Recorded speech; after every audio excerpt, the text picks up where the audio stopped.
Hey folks, my name is Rene Enriquez and you are watching Uncensored. This is Rene Enriquez.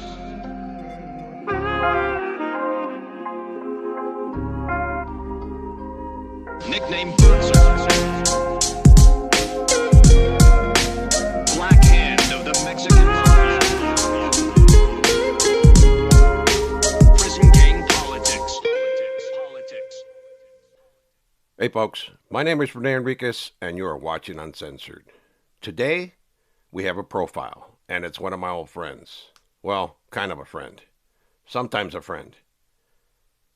Mostly just a carnal that I knew very well. That's Benjamin Torres Peters, also known as Topo. T-O-P-O. Not Tio Pio, like everybody used to think, right? Tio Pio. And I've seen people even write that. But that wasn't his name. Matter of fact, they called him the Little General because he was so small, kind of like Napoleon, right? But the Carnales didn't call him that. The cops did. I heard multiple cops refer to him that way, and that's something that a lot of people didn't know. But this is going to be in depth. We got a lot to unpack with this profile. I hope you enjoy it. Before we get started, I want to say to all the viewers out there, appreciate your support. We're almost at 50,000, and we're going to do something special for the 50,000 mark. And we built it organically from the ground up. We didn't pay for subscriptions. We didn't do none of that, right? And it's each of you that have built this channel to what it is today. Like I said, from day one, this is your channel, not mine. We put up what you want. We follow our subscribers, and we do everything we can to make you feel included, including responding to your comments. I mean, you can contact me on Instagram and TikTok, and it's easier for me that way. But I also respond to the comments here in the comment section. But it's overwhelming sometimes. I'm talking about hundreds and hundreds of comments. But I read every comment that comes in. If it's talking ish, it won't even see the light of day. So don't even waste your time. But with that said, I understand that there's various ways to support this channel. And a lot of people can't do it financially. I get that, man. Times are hard right now. But if you'd watch the video in its entirety, when you start it, let it run all the way through. That's a great way to support the channel. Leaving a comment, leaving a thumbs up. It's a great way to support the channel because it builds watch hours, and watch hours is what it's about here, right? Hyping the video is very important as well. So if you'd save your hypes for my videos, I'd really appreciate it. I know that you guys have other channels, and there's a lot of great content creators out there, and that's a big ask. But if you'd hype the videos when you can, when you think they're meritorious, then please do. Lastly, we have memberships from every level, and we haven't done anything really special for the members. I want to say that flat out, right? We're planning something really special, like a live interactive Q&A for members only, and something else. My editor and I spoke about this the other day, and it's something we really want to do for you guys. We want you guys to feel that what you've contributed to the channel really matters, because you really are the foundation of this channel. And I want you to know that. I want you to know that, and I want you to see it. I want you to feel it. So we have something planned for the members coming up here really soon. I think that's going to be the live interactive for members only on a regular basis, and some giveaways as well. As always, there's going to be giveaways, man. I got cases of books, and I'd love to sign books for the people that win the drawings, and it's another way of reaching out, and like I said, make you guys feel included in what we're doing, because you really are. This channel wouldn't be Rene Enriquez Uncensored if I didn't have each of you watching the videos. That's why I even do the weekends. The weekends are a lot of hassle, really. It's a lot of hassle for very little payout. Actually costs us more in time and effort and all that, and the resources we expend than what's returned. But I get it. There's a following out there on the weekend, so we're going to continue doing it. Just don't expect a lot of effort on Saturday and Sunday, man, because that should be our chill days. But here we are cranking it out for you guys. And wanted you guys to know that, right? Just straight up. Weekends, we get very few views. Nobody really tunes in. I think we get 10,000 views. And in the grand scheme of things, that's not a lot of views for 2 days. But we're here, and we're getting into it. And I just want to say I appreciate you all. Just take a moment to say that. Uh, as always, you know, I truly have created this channel to create a great community, maybe get the word out to somebody who's thinking about joining the life or who wants to leave the life. There's a possibility on the other side. If I can do it, anybody can do it. And that's the real message of this channel. It's not to glorify. I mean, some of that seeps out every once in a while. I think it does. Just be completely honest. It seeps out that glorification or the insensitivity. Uh, and I apologize for that.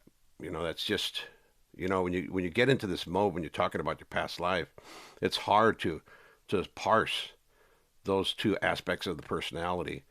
Um, but it comes out, and a few viewers have pointed that out, and I get it. I get how it seems, but this is real stuff that really happened in my real life experience. I don't read transcripts. I don't do a script. I don't base it off of what I saw on the news. I base this stuff on what I lived, right? And that's why it comes out so raw and ugly sometimes, because it is ugly and it is raw. So when it comes out that way, know that that's not who I am today. That it was who I was yesterday, and I think it's a necessity to include that aspect of the personality sometimes because it lets the viewers see what the mentality was. Okay, that's a long ramble, and I've had too much coffee, folks. Actually, I only have one cup. I did one cup, did the morning stuff. Video went up. I worked on that video all night last night. The perico you're seeing today, which is Wednesday, I worked on it all night. I had problems and issues with the audio all night, and finally I had to bust out another recording system and do it that way. So you're seeing a whole night's work in that one video, coupled with what my editor did, staying up all night editing. So that was a doozy of a work task right there. In fact, I had even sung Periquito, Periquito. I did the little dance. But by the sixth time I recorded, I was so burned out, I just wanted to get it over with. So the dance wasn't in there. All right, let's talk about Benny. I called him Benny. Everybody called him Topo or Topo, right? And that means gopher, like, because he had his little buck teeth, right? We're going to show you some pictures of who he was. And a lot of people knew about him, right? The Little General, the cops called him.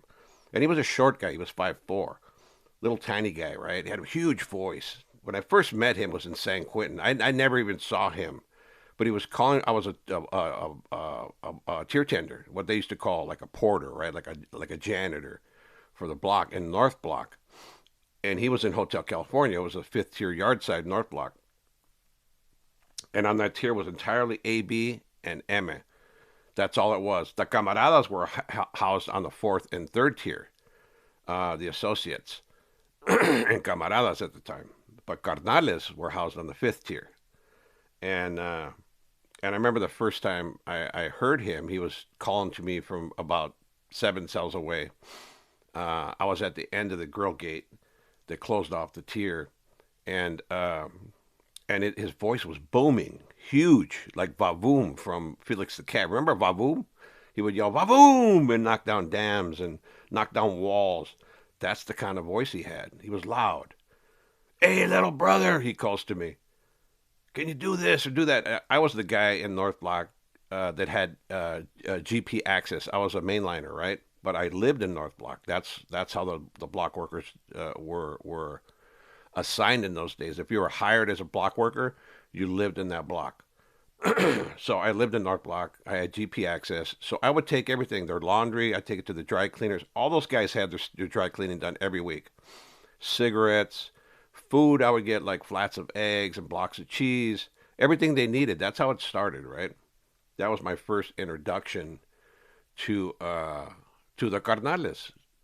I mean, on a large scale, the first carnal I met was Black Dan Barella in Saudade State Prison. I received a kite from him, but my first interaction with real carnales was here in North Block. So Benny, according to this document, was born on January 12th, 1942. That's a picture of him and his NPP card, Narcotics Prevention Program. I think it was that. It could have been the Sunrise House or the one that Mundo previously discussed uh, in one of his pieces where they had a methadone clinic. Because I've seen a few cardenales with this card. In fact, Alpi Sosa has one just exactly like this. And I remember his scrawly little signature, Benjamin Peters. He didn't write well. Benny was illiterate. A lot of people don't know that. But he was illiterate. Um, and he used to ask people to write his letters all the time. He would move people into his house that would write his letters for him. In fact, he had me do it once, and I never did it again because it was an hours long dictation of, hey, say this and say that and say this and say that. And it was horrible. I did it once and I said, nah, bro, you got to find somebody else. I mean, I love you, but nah, I'm not going to do that. So that's what he would do, right? And Benny was 5'4", a tiny, tiny man, little tiny man, but he had a huge voice and a big heart. You know, I had heard a lot of things about him. In fact, Watershide told me one time, hey, man, don't trust him. He's a snake. And he's been in the hat a few times, right? And Benny was always embroiled in controversy. I don't know the specific reasons he was put in the hat before my time, but the Cardenales did want to eliminate him on a few occasions, right?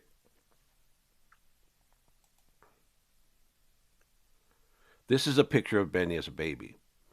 Uh, I got these photos from his mother, right? And this story cannot be told without his mother. She's going to come into play here too. Paz, Esther Gutierrez. Esther Paz Gutierrez, right? She had remarried after Benny's father. Benny actually hated his father because his father used to beat Paz and him, right? And Benny wanted to kill him. I never knew his name. Nobody knows his name. Uh, but it was obviously Peters, and that's where he got the name from, Benjamin Torres Peters. So his mother's maiden name was Torres. But that's a picture of him with the kitty cat, I guess, drinking a saucer of milk. And Benny don't like it at all. I think he thinks that cat. I think he thinks. I thought he thought. I did not. I think he believes that cat was stealing his milk or his porridge or whatever that is back in that day. And check out the pajamas. They are antiquated, aren't they? He does not look happy at all. But that's a picture of him as a child. The next picture we have is him in a juvenile facility. He was still a tiny guy, right? And these are pretty rare photos. These are my photos. These are not generated from anywhere else. I have the original photos. We included them in the encyclopedia. And please know they're copyrighted for all those content creators that like to snatch graphics. Here's another picture of Benny in this juvenile facility. His whole life he was in jail. Benny had very little time in free society. I mean, in fact, there's very few pictures of him as a free man. I just don't remember that of him. He was always incarcerated. He was always a problem child. And like I said, his father used to beat him and his mother, and he had this huge hatred towards him. Um, and those in the know that Benny had voiced eliminating his father if he ever found him. This is one of the rare photos in Palm Hall. This is when Palm Hall was the spot. Like Pelican Bay was a spot, or Centinela, or Calipatria, where they got a lot of cardenales housed, like being headquarters, right? Palm Hall was headquarters at one time. This is where Southern Reception Center for California. Palm Hall was like a shoe. It was a real shoe program, and they allowed contact visits, right? And it was a wild, wild time back then. I mean, they had a bathroom, a restroom right there where inmates would go in there and have their conjugal visits, and it was like a party on those visiting days, right? And it was done with full knowledge of staff. They gave the AB and the Mexican Mafia broad latitude in enjoying their visits. In fact, there were family gatherings, there were picnics. I'm going to show you some pictures here of how Benny used to live in Palm Hall with all the other cardenales. But this is one of the very few times you see Benny with a woman. I mean, he didn't have many romantic relationships in his life. He was incarcerated, and just by the few times I saw him interact with women, he did not know how to treat women. And I don't say that as a critique, man. I really don't. I mean, he's deceased. Obviously, Benny's deceased, but he did not know how to treat a woman, and I saw that with my own eyes. And we're going to get into that in a minute. But he had a few relationships, and but not many. There were few and far between. I think he was incarcerated so much of his life that he just didn't have the opportunity to do that, and he didn't care because Benny's whole drive was dope. Benny was a hope to die dope fiend, and all he cared about was getting high or drinking. That's really all he ever wanted to do. Make a batch of wine or get a clavo in. I remember when I was housed with him in Pelican Bay, that's all he cared about. When are you going to get a clavo? Because me and Jocko were the main guys. Me, Jocko from Azusa were the main guys in getting in dope in Pelican Bay. And we would get it on a regular basis. And he would love it. Love it. A horrible thing about him, though, he'd get high and he would not shut the hell up. He would want you to stand at the bars talking to him where he just ran his jibs. And every once in a while, hey, you there? You there? Hey, hey, hey, hey, hey. And you would be laying in your bed, nodding out, doing whatever. And it'd be 3 a.m. He'd be running his mouth. I swear to God, this guy would not shut up. And everybody knew as soon as he engaged you in conversation that you pass him off to somebody else. I'd do something like, he's talking to me, and I say, hey, Indio, what do you think about that? And then he'd engage Indio from Norwalk. That's Jack Morris, right? And then he would engage Indio, and I'd back away out of the conversation. And Indio would be stuck with him.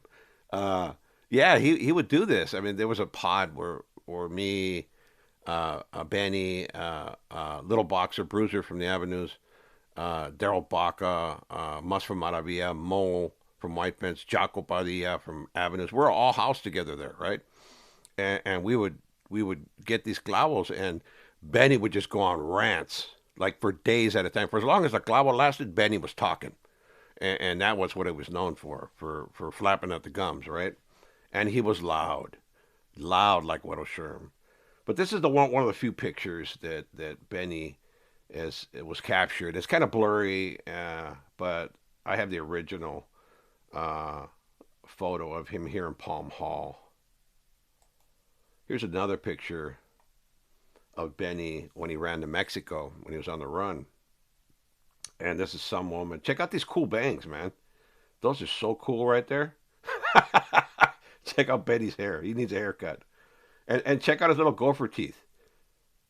See his little gopher teeth? They're buck teeth right there. That's when he had teeth. By the time I was with him up at the Bay, he only had like 3 or 4 teeth left, man. He would chew on the side of his mouth, and he had a couple teeth left. But this is his mom, Esther Paz Gutierrez. She married Louis Gutierrez here, the love of her life. And this is obviously taken in Mexico. Here's another picture of Benny in Tijuana in 1979. I believe this is really the captured era when he fled the United States to go hide out in Mexico.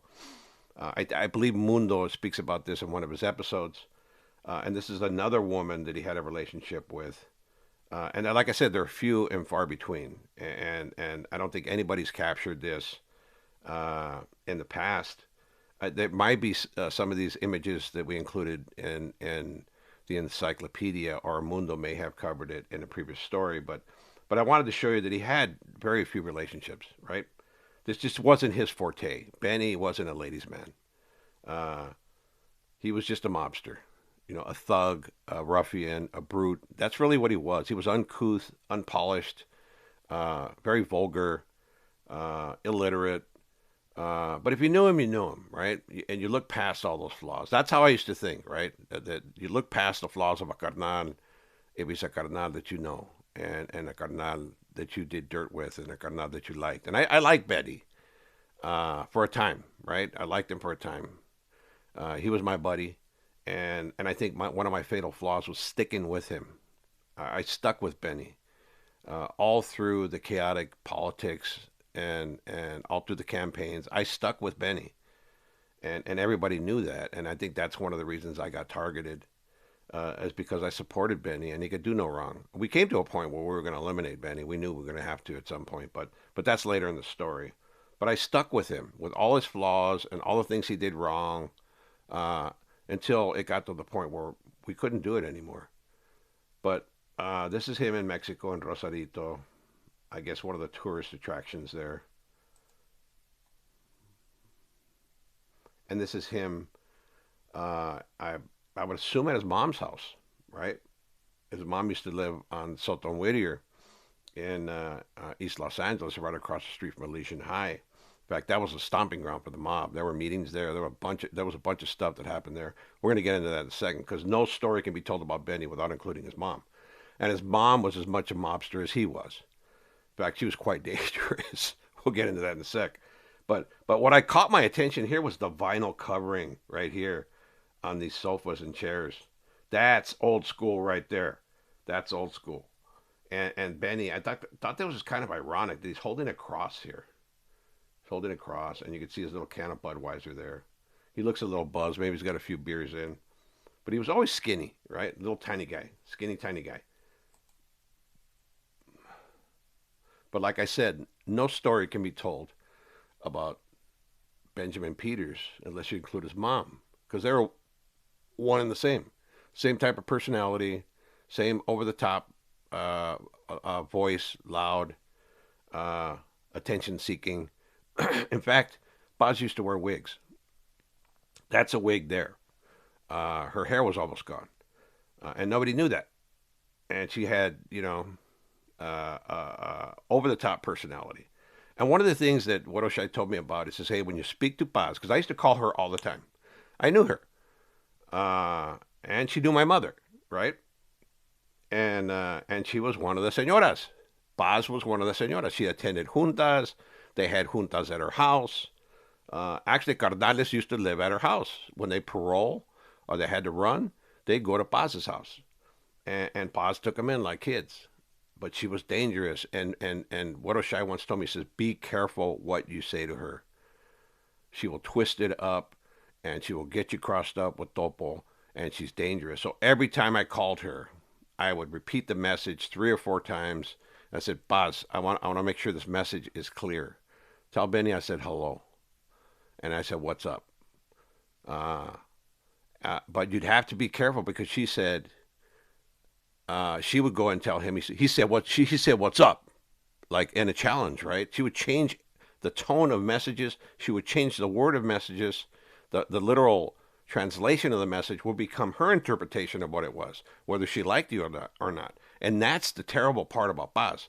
She got so many people crossed up. In fact, there's one instance where Paz had these guys living in her house. Actually, it was Ronnie. Ronnie Ayala, after committing Ronnie and Hector, this is taken at the trial, right? Ronnie and Hector Ayala, the guys on death row that received a death sentence for killing 3 people at an automotive store, I believe it was, in the 70s. Ronnie took off avoiding, this is Ronnie here. Ronnie took off to Los Angeles from San Diego and stayed at Paz's house. And she protected him. She gave him a place to hide. He was actually apprehended there at the house at some point.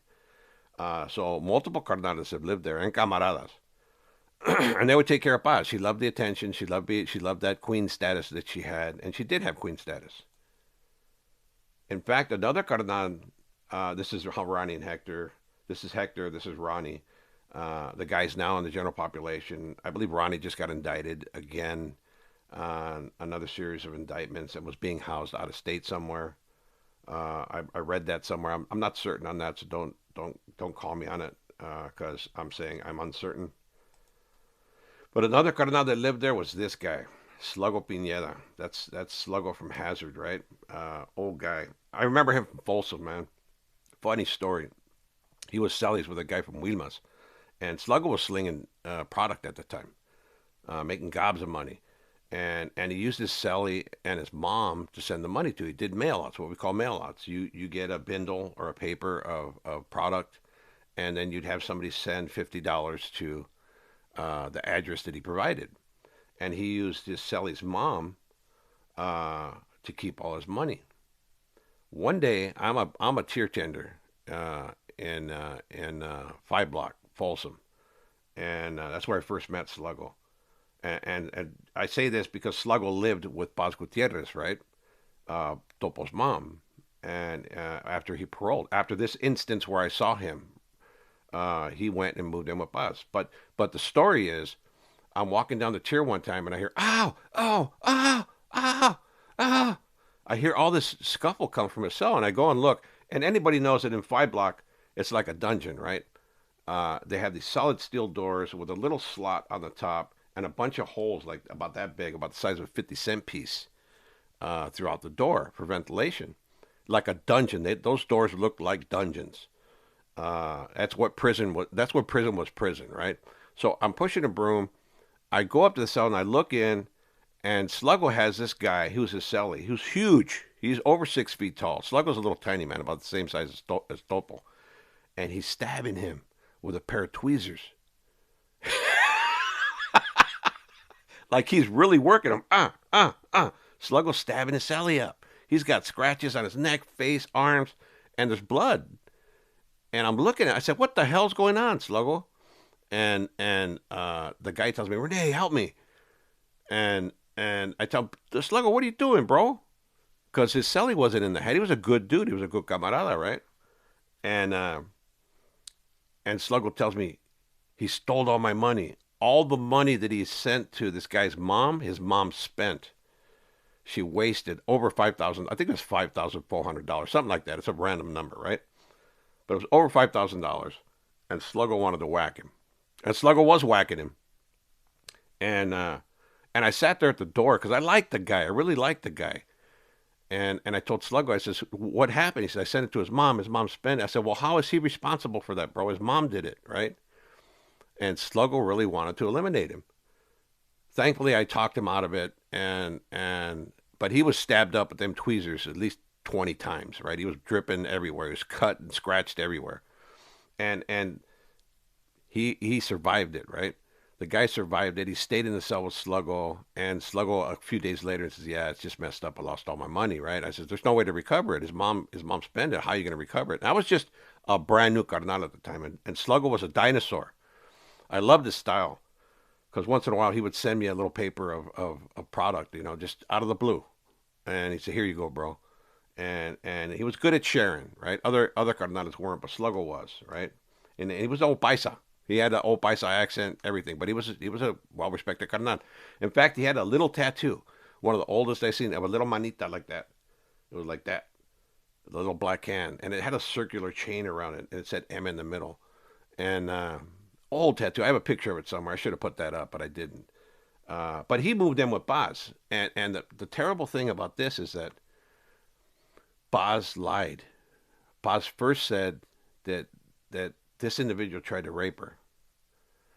She told Benny Topo Peters that Sluggo tried to rape her, and I don't know if we caught a good picture of Baz, but she was not attractive.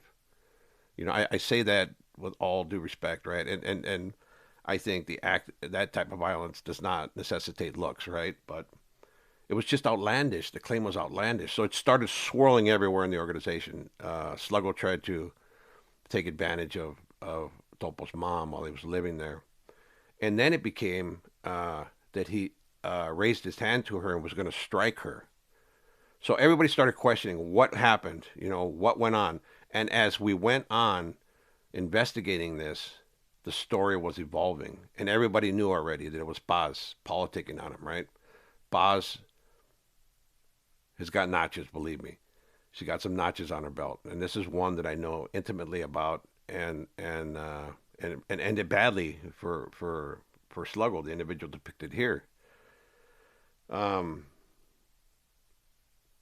So the story goes on and on. Me, Wadoshai, Rocky are on the streets. Pelon from Norwalk, Jesse Moreno, Rocky Luna, Raymond Shryock. We're all on the streets. Charlie Brown Manriquez, Victorio Murillo. We're all in the streets, and we're all talking about this, and it's getting pushed to a higher level, right? Because it's not going away.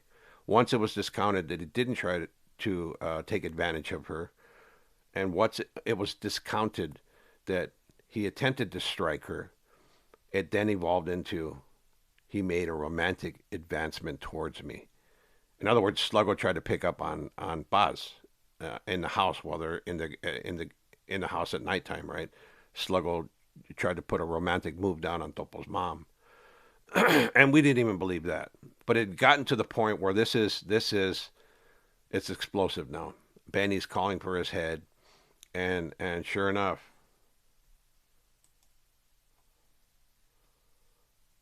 excuse me. Another fact was that Benny was married to, Sluggo was married to Connie Perez.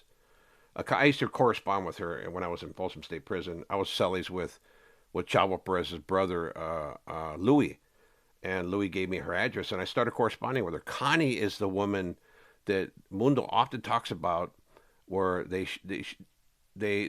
pass her around. Like she willingly participated in sleeping with multiple brothers, right? In one story, Mundo talks about Connie sleeping with him, Sailor, and Alfie. Like one night, one of them, she would go to one of their beds, and the next night she would go to the other bed, and the next night she would go to the other bed. Well, they did this. It was like a cycle. But when it came time for her to go back to Alfie's bed, she went to Mundo and told Mundo, "I don't want to. I'd rather sleep with you or Sailor." And Mundo asked why.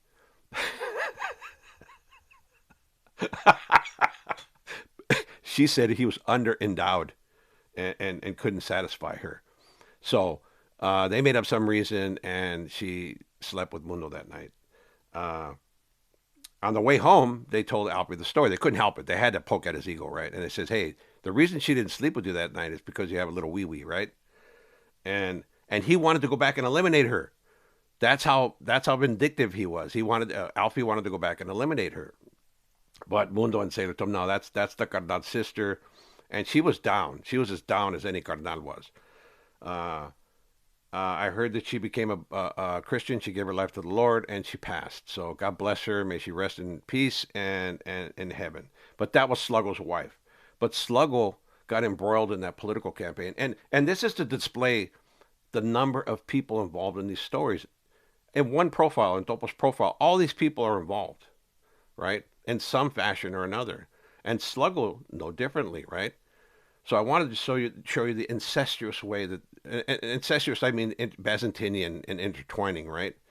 That these relationships are and these stories are because one story rolls into another, into another, into another. But Sluggo was ultimately eliminated at Hazard Park by this gentleman here, Raymond Maines Shryack. Weddle Shy. Oh, Weddle Shy. He was a handsome devil back then, wasn't he? He looks cool. He looks like a mobster, and he's popping his head out of a hotel room door to look around because they are having a junta at that hotel. This is one of the FBI surveillance photos that captured Shy peeking his head out the door. And another photo you'll see Pee Wee Aguirre doing the same thing with his arms resting on the rail here. But this is at a hotel meeting in Norwalk, California. But Shy was tasked with eliminating Sluggo. Him and a camarada, who I believe to be Chino from Hazard, participated in the elimination of Sluggo at Hazard Park. They found Sluggo with a grazing gunshot wound to his upper head and his throat slashed. And that was the end of Sluggo. But that was the power of Baz. Baz was dangerous, and she had the ability to have people eliminated. And she did on more than one occasion. And this is the one I know about specifically, so that's why I'm including it. I'm not including the other one because I don't have all the facts. This is Baz in Palm Hall, right? This is where everybody used to go to visit. All the Cardenales were there. Well, the Cardenales doing violations or bits at the time were in Palm Hall, right? This is the place to be. This is the same location where Cheyenne was killed by the NF, right? Palm Hall, Chino, California. The only two women I know here is Esther Roybal. That's the wife of Kilroy. I remember her because he gave me a picture of them together. And this is Baz here. Look at how short she is. If Betty was 5'4", she had to be like 4'10". She was like 6 inches shorter than him. And I'll show you a picture. So she was a tiny little woman.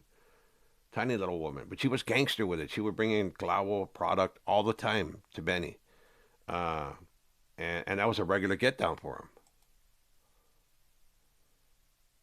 This is a really iconic picture of Benny, some girl that was visiting him, and Paz. Look at how short she is. If Benny's 5'4", what is she?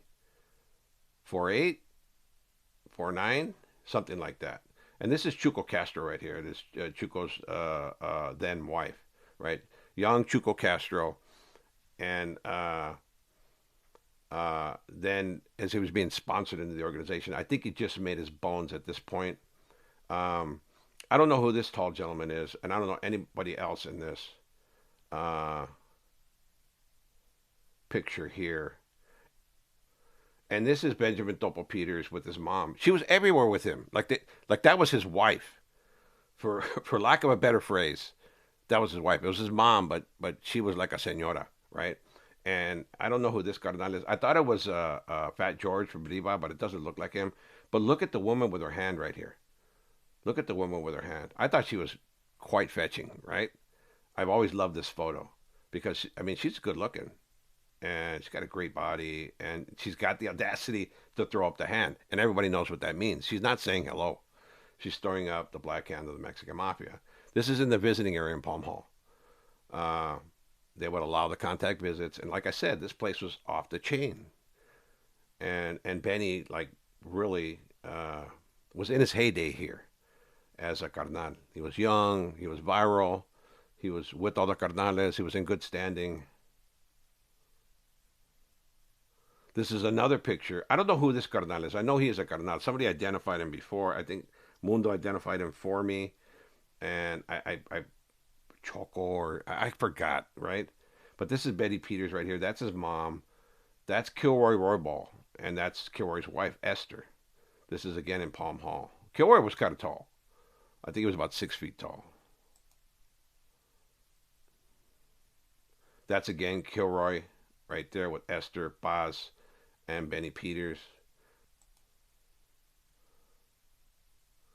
This is one of the pictures I put up before. This was after he transferred to San Quentin from Palm Hall. Benny, I think they did a hit on the yard, and Benny and Kilroy did a hit. If I'm not mistaken, they were transferred to San Quentin after that. But the individuals in this picture, starting from lower row, sitting down from right to left,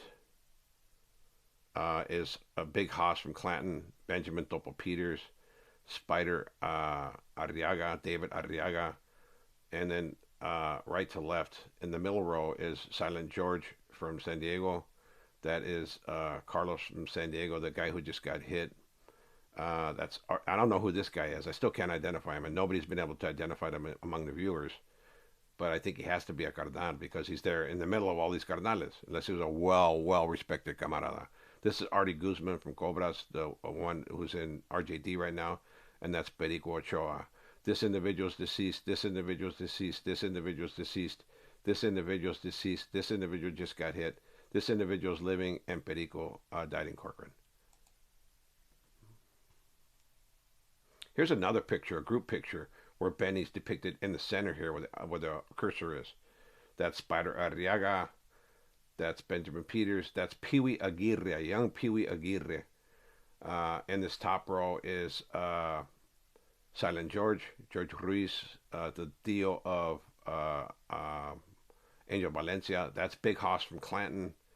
And the other individual I know is this is Sleepy from Mission, San Francisco.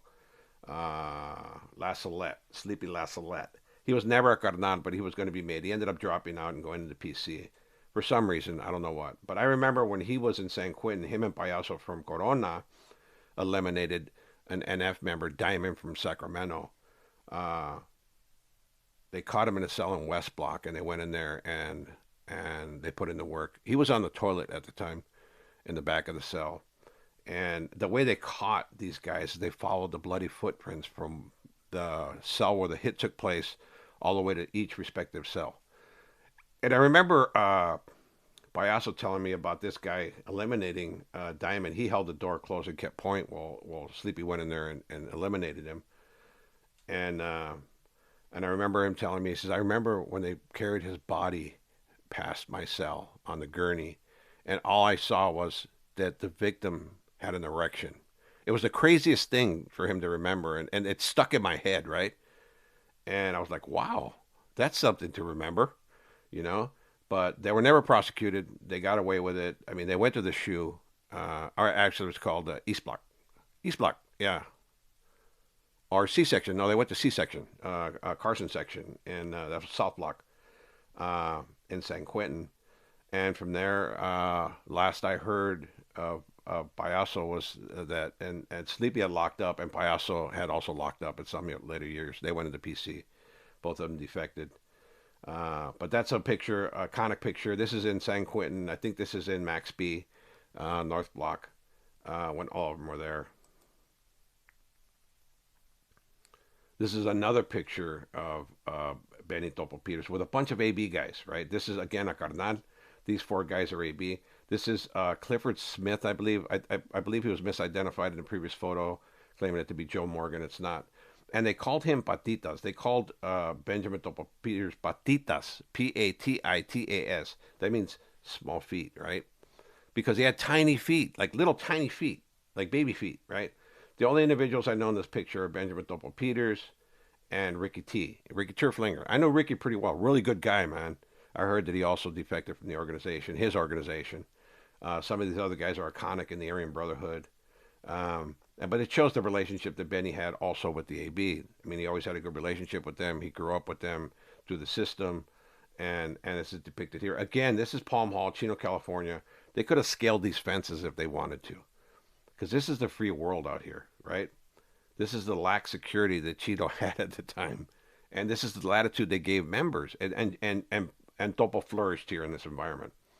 Product every weekend, contact visits, conjugal visits in the restroom, picnics and parties. And these were literally parties. They would bring in alcohol and product, and they would engage out there in the visit. This is a regular thing. It was like off the hook, kind of like San Quentin, because San Quentin was the same way. And I saw him in the visit a few times in San Quentin. San Quentin visiting room was the same way. Like there's a section for the kids and moms, but there's also a section for individuals to engage in amorous activity, right? And it would be going on. You could look at any table and you see some stuff going on. And drinking, getting high, copulation, let's call it that. In every form. And it was wild. And as long as you weren't too blatant, the cops wouldn't tell you anything. That was prison when prison was prison, right? That's what it was like. Cops didn't bother nobody. The guards didn't bother nobody if you didn't bother them. But Benny flourished in this world. You know, this is Benny Peters with Boz, who's tiny. Look at her with the peace sign. She was ahead of her time. She was setting a trend here. Now I do that all the time, right? Peace. But she was setting a trend. Boz was setting a trend. She had juice. Boz really had juice, and she was among it. She was in it. She was in the thick of it. And like I said, you cannot tell the story of Benny Peters without including his mom. You just cannot. You cannot do that. This is Fat George from Riva and his wife. I don't know who the individual in the middle is, but that's Fat George right there. This is Wino from Culver City, Jerry Dominguez. He ended up getting stabbed in San Quentin when I was there. And strangely enough, Benny Peters, being so close with George from Riva, arranged his attempted elimination in San Quentin. George had claimed eliminating another member on the streets, and then they found out it wasn't him. It was another carnal that actually did it. And Cuate, Grajeda, and Steve Murillo from El Monte started a campaign with Benny's support to eliminate Fat George. In fact, they did it on the tier. They called Fat George out to a visit, and they were feeding breakfast. At the time, they used the cart to pin him against the cell front, and Cuate and Steve pulled out huge shanks and started working him. George grabbed a lid off a hotel pan, which is a big stainless steel lid. It was defending himself.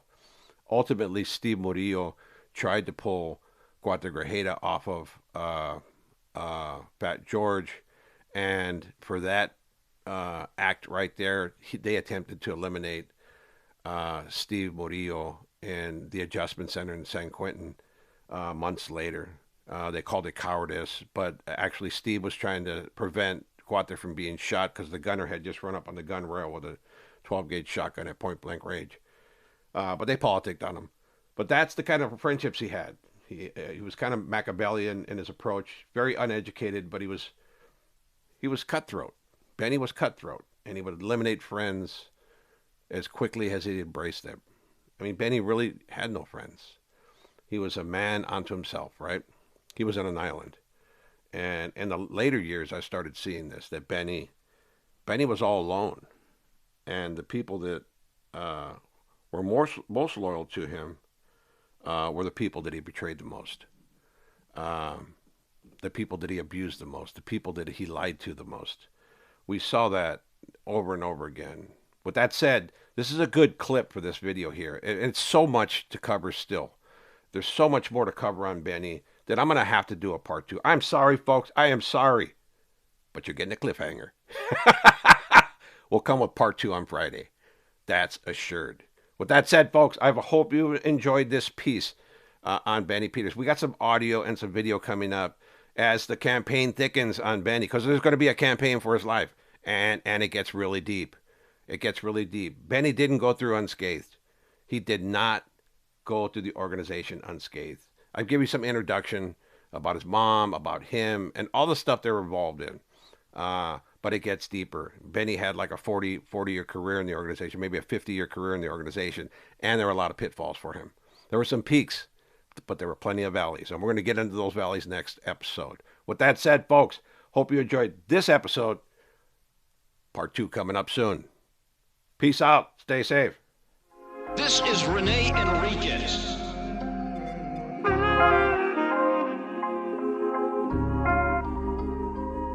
Nickname Boots.